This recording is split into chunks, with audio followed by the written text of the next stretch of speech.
En tant qu'auteur, j'ai été publié dernièrement au mois d'octobre aux éditions Prise de Parole à Sudbury, en Ontario, au Canada. Mon premier recueil de nouvelles qui s'appelait Sorta comme si on était déjà là. Le titre, quoique le recueil soit en français standard, le titre porte un nom chiac, qui est le dialecte de français régional que nous parlons chez moi. La traduction, on dirait plutôt un peu comme si on était déjà là. C'est cela. Le recueil, comme la nouvelle que je vous présente aujourd'hui, explore plusieurs thématiques qui me sont à cœur. Étant moi-même exilé au Québec pour des études et connaissant beaucoup de gens qui sont dans des situations similaires que moi, j'explore beaucoup l'exil, le dépaysement, l'errance, le déplacement. Bon. Alors, c'est des thèmes, l'identité aussi, ce concept de se construire une identité à partir des fissures et des morceaux un peu qu'on retrouve un peu partout. C'est une notion que j'explore beaucoup dans mon écriture. Alors, aujourd'hui, la nouvelle que je vous présente, qui s'appelle « Jamais je ne t'oublierai », parle justement d'un jeune homme qui vient de ma région du Canada et qui doit s'exiler pour trouver du travail. La région d'où je viens du Canada, c'est une des régions les plus pauvres du pays. Alors, il y a sensiblement moins d'occasions de travail qu'ailleurs au pays, si on pense surtout à l'ouest canadien, où est-ce qu'il y a des grands booms au niveau énergétique. Comme c'est le cas dans cette histoire ici, dans le nord de l'Alberta, où il y a des gisements pétroliers dans les sables bitumineux. Alors, c'est l'histoire d'un jeune homme qui, force est, doit se rendre au nord de l'Alberta pour prendre un emploi. Et comment il gère cette distance-là, cet exil-là. L'œuvre est aussi basée sur un chant folklorique qui est très connu en Acadie, d'où je viens, mais aussi au Québec et ailleurs au Canada français, et je pense qu'il doit encore être connu en France, parce que la plupart de nos folklores sont venus d'ici, comme nous, à la base, on était venus d'ici. Alors, si ça ne vous gêne pas, juste avant que je me mette à la lecture, étant donné qu'il y avait un piano ici, auquel je ne m'attendais pas, mais je me suis dit, bon, je ne vais pas faire chômer mes mains. Je vais vous interpréter juste le premier couplet de la chanson folklorique, juste pour que tout le monde ait un peu un contexte de ça parle de quoi. Puis ça dure 30 secondes. Puis ensuite, je me mettrai à la lecture.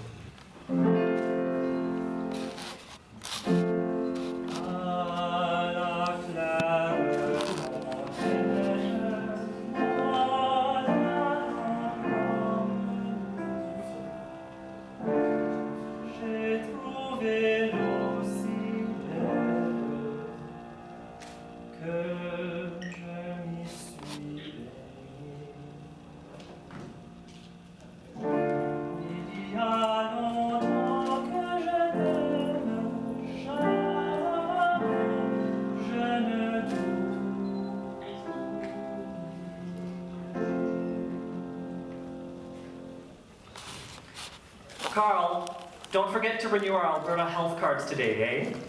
Me lance Abby à partir de la cuisine, par-dessus la radio qui annonce moins 35 degrés avec le facteur éolien. Elle ne s'est jamais efforcée d'apprendre ma langue maternelle.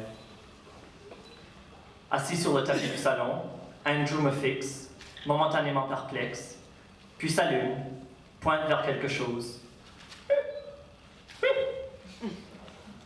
À 18 mois, il est toujours muet. Abby s'inquiète un peu. Moi, j'imagine qu'il décide s'il parlera la langue de sa mère ou bien la mienne. Je lui offre un demi-sourire qui se déforme en un bâillement loufoque. Abby m'interpelle à nouveau, camouflant mal son impatience. « And you should get going. You're late. » Elle semble vouloir se débarrasser de nous. Je n'ai pas particulièrement envie de flâner ici plus longtemps, moi non plus. Entre nous, au début, il y a eu de l'attraction, de l'affection, oui. Mais lorsqu'Abby est tombée enceinte, tôt dans notre relation, j'avais choisi de rester avec elle par principe. On le savait, tous les deux. Ensuite, au fil de sa grossesse, je l'ai soignée, dorlotée, connue. Elle est devenue de plus en plus radieuse, et je me suis laissé follement emporter vers l'amour. Je ne peux pas affirmer avec conviction qu'elle s'y est aussi laissée mener. Et voilà quelques mois, à partir de ces assises chancelantes, notre relation est devenue bourbeuse, nos conversations avortées, nos caresses sporadiques et vacantes. Une fissure s'est discrètement insinuée entre nous. Depuis, je me suis investi davantage dans mon boulot, dans les soins du bébé. Je me suis lié d'amitié avec une console de jeux vidéo. Elle s'est recroquevillée dans le dédain, puis finalement dans les bras d'un autre. Je me mets en marche. Tandis que les premiers vers de la comptine préférée d'Andrew émanent du lecteur de disque compact et qu'il danse maladroitement. À la claire fontaine, m'en allant promener, j'ai trouvé l'eau si belle que je m'y suis baigné. Je me démène contre ses jambes et ses bras qui fourmillent indépendamment de son corps.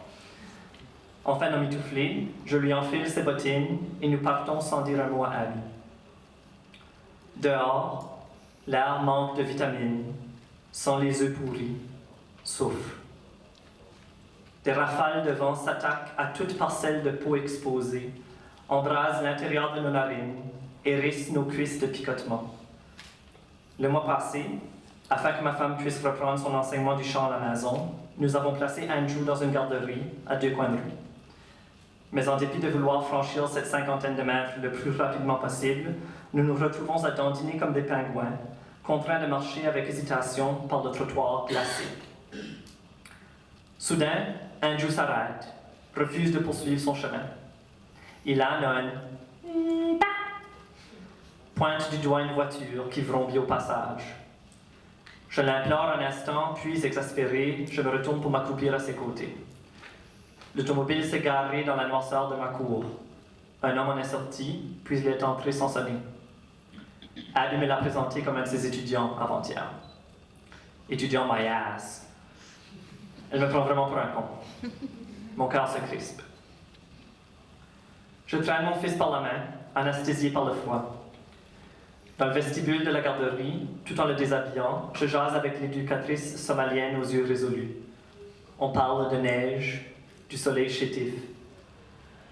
On défriche ensemble notre terre d'accueil. On déchiffre cette ville qui est généralement une escale, un aboutissement, rarement un point d'arrivée, un point d'origine.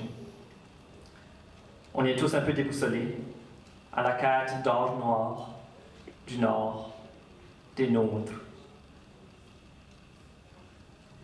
Après nos études, criblés de dettes et bientôt parents, Abby et moi nous sommes installés ici pour que je puisse accepter un poste d'ingénieur mécanique en formation chez un producteur d'huile brute. Au fait, chez un consultant contractuel embauché par un administrateur junior chargé des protocoles d'entente chez les producteurs. En gros, je passe mes journées au bas d'une imposante structure bureaucratique à lécher le cul de celui qui se trouve au rang supérieur. Officiellement, j'achète des équipements, j'effectue des calculs, j'assure le fonctionnement optimal des opérations. De temps en temps, j'observe par la fenêtre le brouillard sourd ou d'énormes mares aux couleurs bizarres, jaunâtre, vert glauque, cacadois, charbon d'eau. Les 3 barils d'eau nécessaires à la transformation d'un seul baril de bitume en pétrole brut finissent profanés dans ces bassins de résidus souillés au large de la rivière. Des taches d'essence qui suintent d'une sortie d'échappement. Toxiques, honteuses, honteuses. J'appelle Abby afin qu'elle passe acheter du jus.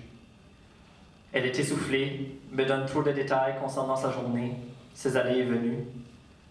La fissure entre nous devient brèche. Un autocar privé facilite l'accès des chantiers à une trentaine de kilomètres au nord des quartiers résidentiels de Fort McMurray. Un peu troublé, j'y surfe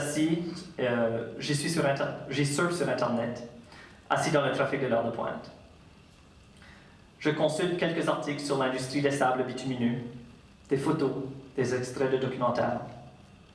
Le genre de truc qu'on évite de s'infliger lorsqu'on a déjà signé notre contrat. Les images sont violentes, mais je me retrouve tout de même éberlué devant les lignes sinueuses que tracent les chaussées du chantier, la géométrie des raffineries, leur beauté paradoxale. Après un moment, je surprends l'homme à ma gauche à lire par-dessus mon épaule. Il bafouille quelques mots dans un français peu fluide, puis enchaîne en me posant une série de questions que j'ai répondues 1000 fois depuis mon arrivée en Alberta. So you were reading on français there. J'ai fait un programme d'immersion à Chicoutimi l'été dernier. T'es québécois? Non, je suis acadien. Je viens de l'Acadie. Oh, c'est où l'Acadie? Il y a une femme connue de par chez nous qui dit que l'Acadie, ce n'est pas, comment je dis, exhausting, épuisant, vivre dans un poème. I don't live there anymore. Je n'y habite plus. Lorsque j'entre à la maison, j'entends des voix estompées. Abby enseigne encore. Je referme la porte et l'odeur de sarriette m'envahit en même temps que la chaleur embue mes lunettes. Elle a fait un fricot, le ménage, couché le bébé, acheté mon jus. Je passe mon pouce transi sur mes lentilles et j'enlève mes bottes avant de passer dans la cuisine humer la marmite. En me penchant, je remarque le téléphone d'Abby sur le comptoir, l'écran illuminé par un texto dont je digère mal l'effronterie. You free to fuck again next week? Ma tête s'allège. Je commence à suer, mon cœur palpite, mon sang bouillonne. J'entends sa voix satisfaite. Good, Jennifer, now sing with more freedom. Tu as le cœur à rire, moi je l'ai à pleurer. En entrant brusquement dans la salle de musique, j'interromps son élève en plein élan. Sa ligne mélodique s'essouffle, s'évanouit en queue de poisson. Le son cesse de résonner et l'air devient aride, fermé. Je me retiens devant l'adolescente, figeant fermement ma langue contre mon palais, comme on le fait lorsqu'on veut éviter d'éternuer. Je passe un commentaire faisant allusion à mes découvertes récentes. Abby hésite, balbutie gauchement. Voyant s'annoncer un orage, son élève s'empresse de partir en empoignant sa tuque à pompons et en refermant mollement la porte d'entrée derrière elle. Un gisement visqueux s'agite dans le fond de mes entrailles. Un liquide sombre remonte, lugubre, bileux, brûlant, inonde mes poumons, engloutit ma trachée, puis déchire mes tympans, mes cornets, jaillit de ma bouche, mes narines. Un flot d'émotions nouvelles déferle, menaçantes, irréfléchies, dangereuses. Je suis emporté, submergé par le torrent. Je patauge, panique, lutte, me noie. La brèche entre nous devient gouffre, devient vide, et nous nous empressons de le remplir avec une centaine de conversations simultanées, échangeant barbes cinglantes et rancunes refoulées. Je me vide, je régurgite tout ce qui m'habite, ma gorge et mon âme s'assèchent. Et puis, dans un moment où, épuisés, nous nous retrouvons à court de reproches à se décocher, j'entends Andrew chémir. Je hoche la tête. I've got it. Reste.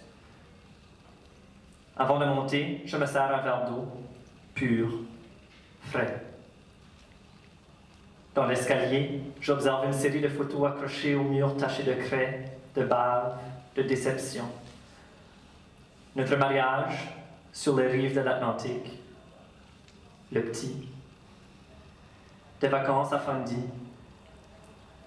Je cherche la femme que j'ai aimée, dans ses cadres, à l'étage, dans les recoins poussiéreux de ma mémoire. Je regrette un futur que je ne vivrai pas.